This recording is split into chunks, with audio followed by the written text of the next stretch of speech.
तो यहाँ पर दोस्तों मेंस फिजिक ख़त्म हो चुकी है और यहाँ पर रिजल्ट्स आ गए हैं। टॉप 5 के रिजल्ट्स इन लोगों ने अनाउंस करे। यहाँ पर 5th नंबर पर आते हैं डियोगो। इसके बाद में 4th प्लेसिंग यहाँ पर मिलती है ई मैनुअल, यानी वही रॉनी कोलमैन जिनको मैं बार बार बोल रहा था। यहाँ पर वो ये 4th प्लेसिंग लेकर जाते हैं, अपनी लाइफ की सबसे बेस्ट प्लेसिंग। तो उनका किसी को नहीं पता था वो 4th पे आ जाएंगे। 3rd प्लेसिंग की बात करूँ तो यहाँ पर वही जो हमें लग रहा था, एरिन बैंक्स को ये प्लेसिंग दे दी गई और एरिन को 3rd पे ही आना था। काफ़ी हद तक चांसेस इस चीज़ के बन रहे थे, लेकिन जब हुआ रिजल्ट अनाउंस और नया मेंस फिजिक चैंपियन बोला बॉब चिकरेलो ने, तो अलग टाइप का एक्सपीरियंस हुआ, एकदम चौंका देने वाला। क्योंकि नया चैंपियन यहाँ पर ब्रेंडन हेनरिक्सन भी होते तब भी नए कहलाए जाते, या फिर रायन टेरी को भी नया ही बोलते, बिकॉज पुराने चैंपियन को तो वो पहले ही सरपास कर चुके हैं जो एरिन बैंक्स है। तो यहाँ पर फाइनली बने रायन टेरी नए मेंस फिजिक चैंपियन, और ये बहुत ही ज़्यादा बड़ी मूवमेंट थी क्योंकि रायन टेरी एक ऐसे एथलीट हैं जो वही एक पुराने टाइम से आते हैं, और अगेन इस बदलती हुई मेंस फिजिक डिवीज़न में नए दौर में उन्होंने अपने आप को साबित करा कि वो भी बदल चुके हैं और आज के हिसाब से अपडेट हो चुके हैं, और फाइनली उन्होंने ये खिताब जीत लिया। ब्रेंडन हेनरिक्सन यहाँ पर सेकंड आए और एरिन बैंक्स को भी उन्होंने पीछे कर दिया। तो रायन टेरी इस बार दिखाई दी अपनी लाइफ की सबसे ज़्यादा थिक, एक फाइबर वाली शेप में और बहुत ही कंडीशनड फिजिक में। अब देखना ये होगा कि रायन इस जीत को कैसे संभाल के रख पाते हैं, अगले साल डिफेंड कैसे करेंगे अपने टाइटल को, बिकॉज प्लेयर्स बाकी सारे कम नहीं है। बस यही था, आउट ऑफ शेप आए थे कई सारे लोग, ब्रेंडन पूरी शेप में आए थे, लेकिन स्टिल रायन टेरी की फिजिक ज़्यादा प्लीजिंग लगी, और वैसे भी बहुत अच्छी उनकी फिजिक है, जेनेटिकली ब्लेस्ड है वो, तो यहाँ पर टाइटल वो ले गए। अब देखते हैं ब्रेंडन हेनरिक्सन अगले साल compete करने आते हैं कि नहीं आते। वैसे उनका तो ऑफिशियल रिटायरमेंट हो चुका है जो उन्होंने बोला, लेकिन ओलंपिया स्टेज पे उन्होंने ऐसा कुछ अनाउंस नहीं किया। इसके अंदर अगर मैं बात करता हूँ 5th प्लेसिंग से ऊपर वाले एथलीट की, तो 6th नंबर पर इसमें आए कॉरे मोरिस, और 7th पर चले गए कायरन होल्डन। 8th नंबर की अगर बात करता हूँ तो उसमें दोस्तों लगते हैं जेरेमी बुएंडिया। वैसे मैंने उनको 9th पे प्रेडिक्ट किया था, तो उसी प्लेसिंग के आसपास आ गए, और जेरेमी की एक्चुअली में 8th प्लेसिंग भी काफ़ी अच्छी है जिस हिसाब से उनकी फिजिक थी। एथलीट्स काफ़ी ज़्यादा तगड़े तगड़े थे इस बार मेंस फिजिक डिवीजन में। तो ये थे मेन रिजल्ट्स। उसके बाद पोर्टविन चले गए 10th नंबर पे। आई थिंक मैंने इनको 11th 12th के आसपास प्रेडिक्ट किया था। फिर कार्लोस डी ओलिवेरा 12वें नंबर पे चले गए। उसके बाद आंड्रे फर्जूसन 14वें नंबर पे चले गए। अली बिलाल इसमें आते हैं 17th नंबर पे, to be precise 17th number पे अली बिलाल आए। मैंने इनको 13th पे प्रेडिक्ट किया था, बट वही है, एथलीट्स इतने सारे थे और फिजिक इतनी ऑफ थी कि एक्चुअली में ये 17th पर आए हैं। इसके बाद अगर मैं बात करता हूँ नीचे तक के एथलीट्स की, तो गिन के ज़रा बताता हूँ, 1 मिनट। भुवन की प्लेसिंग कितनी आई? तो भुवन की placing I 46 out of 46 athletes, यानी बिल्कुल डेड लास्ट प्लेसिंग है इनकी। तो भुवन ने वो करके दिखाया जो आज तक कोई नहीं कर पाया। आमतौर पे 16th प्लेसिंग के बाद काउंटिंग होनी बंद हो जाती है, पर भुवन को यहाँ पर ऑफिशियली 17th प्लेसिंग दी गई है, सबसे ज़्यादा डेड लास्ट की। हालांकि प्रेडिक्शन वीडियो में मैंने बोला था कि मैं इनको प्रेडिक्ट नहीं करूँगा बिकॉज मेरे हिसाब से लास्ट ही आएंगे, लेकिन डेड लास्ट आएंगे ये नहीं पता था। ये काफ़ी इनकी ख़राब इस बार प्लेसिंग आई है, अनफॉर्चुनेट चीज़ ये हुई।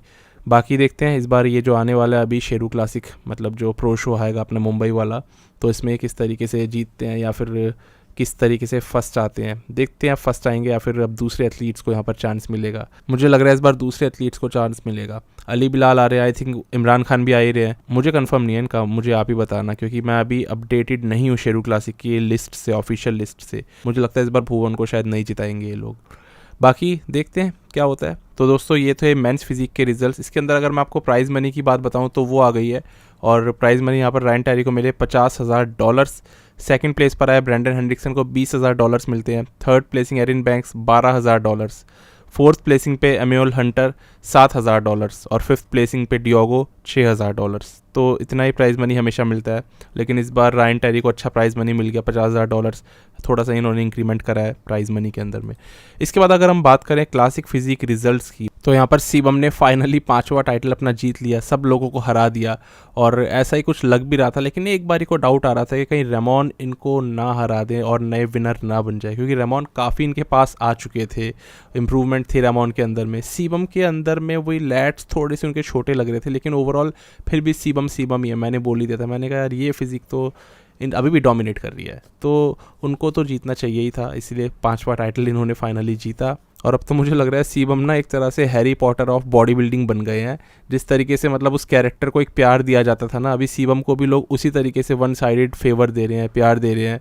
और वो भी जैसे होक्रक्स इकट्ठे कर रहा था, ये अपने टाइटल्स इकट्ठे करे जा रहे हैं। अभी 5 टाइटल्स तो उन्होंने इकट्ठे कर लिए। अब देखते हैं 7 तक जाते हैं, 8 तक जाते हैं, बिकॉज सीबम ने बोल दिया कि मैं इसी डिवीज़न में रहने वाला हूँ और मैं अभी कहीं नहीं जा रहा हूँ। तो देखते हैं क्या होता है इनका। फिलहाल यहाँ पर फर्स्ट पे ही आए, सेकंड पे चले गए ऑब्वियसली रेमॉन डीनो, थर्ड पे आ गए अर्स कैलेंसिंस्की, फोर्थ पे चले गए ब्रियन एंसले। अगर आप गौर करो ये सेम प्लेसिंग है पिछले साल वाली, ये प्लेसिंग में कोई बदलाव नहीं है, चौथी प्लेसिंग तक ऐसा ही है। फिफ्थ प्लेसिंग पर यहाँ पर इस बार आ जाते हैं टेरेंस रफिन। तो टेरेंस इस बार हार्ड थे, शार्प थे, इसलिए उनको अच्छी प्लेसिंग मिल गई और सही में काफ़ी अच्छे लग रहे थे वो। सिक्स प्लेसिंग की बात करूं तो इसमें चले जाते हैं माइकल डा बुल और 7th पे लगते हैं वेस्ले विजर्स। तो ये दोनों एथलीट्स भी यहीं कहीं प्लेस होने चाहिए थे और माइकल डा बुल भी बहुत अच्छे दिखाई दिए, वेस्ले विजर्स भी बहुत ही सुप्रीम दिखाई दिए। तो इस तरीके से पूरे के पूरे रिजल्ट्स थे क्लासिक के। देखते हैं अब सीबम इस डिवीज़न को और आखिर कितना जीतते रहेंगे। क्या अगले साल तक रेमॉन पूरा इनको कैच कर लेंगे और वो जो दरवाज़ा बंद करके रखना चाहिए जो सीबम हर साल बंद कर देते हैं, क्या उस दरवाजे में रेमॉन घुस जाएंगे और उनको चैलेंज करेंगे सीरियसली, क्योंकि इस बार भी बहुत अच्छे से करने लग गए थे। तो रेमॉन है एक उम्मीद उन लोगों के लिए जिनको सीबम से अब थोड़ी बोरियत होने लग गई है और वो चाहते हैं कि यार बहुत हो गया, बमस्टड की जगह कोई नया चैंपियन आना चाहिए। बाकी आप बताओ आपको क्लासिक फिजिक डिवीजन लगी कैसी? सारे एथलीट्स मेरे हिसाब से बहुत ही क्रिस्प शार्प आए थे, सारे एथलीट्स बहुत ही फुल आए थे। चाहे ब्रियन एंसले को ले लो, वो उनका साइज़ ज़्यादा बड़ा हुआ था, चाहे अर्स कैलेंसिंस्की को ले लो, वो भी फुल थे, वेस्ले विजर्स, माइकल डा बुल, हर कोई इम्प्रूव था इस डिवीज़न के अंदर। बहुत ही बेहतरीन डिवीज़न थी क्लासिक, सारे लोग बढ़िया।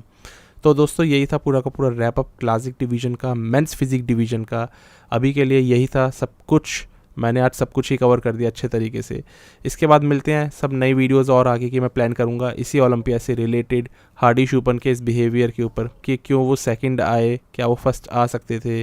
बहुत सारी और बातें ऐसी रहने वाली है, स्कोर कार्ड्स के ऊपर चाहे वो बात हो जाए या फिर वर्स्ट बॉडी बिल्डर्स ओलंपिया के हों उनके ऊपर बात हो, सब चीज़ों पे बात करूँगा आगे जाकर के। अब सारी वीडियोस लाने वाला हूँ। बस अभी के लिए इस वीडियो में इतना ही, मिलते हैं नई वीडियो में, तब तक के लिए स्टे ट्यून्ड, गुड बाय, शुक्रिया।